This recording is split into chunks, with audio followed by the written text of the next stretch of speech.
தினம் ஒரு திருப்பாவை. பாடல் 14. சங்கு சக்கரதாரியின் சிறப்பு.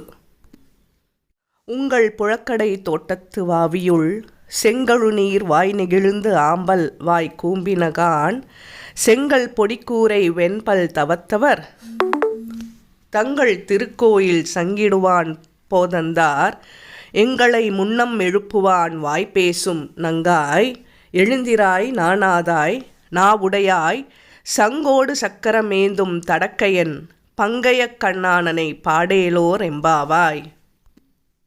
6ஆம் பாடல் முதல் 15ஆம் பாடல் வரை 10 பாடல்களில் 10 பெண்களை துயில் எழுப்புவதைப் போல 10 ஆழ்வார்களை குறிப்பிடுகிறாள்.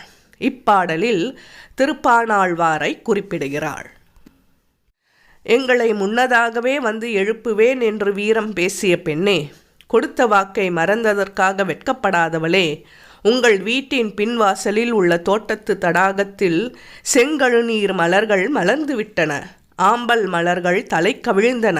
காவி உடையணிந்த துறவிகள் தங்கள் வெண்பற்கள் ஒளி வீச கோயில்களை நோக்கி திருச்சங்கு முழக்கம் செய்வதற்காக சென்று கொண்டிருக்கின்றார்கள்.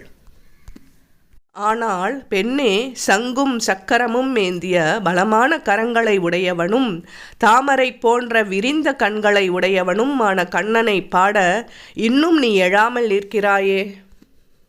புழக்கடை தோட்டத்து வாவியுள் என்பதற்கு வீட்டின் பின்புறம் உள்ள குளத்தில் என்று பொருள்.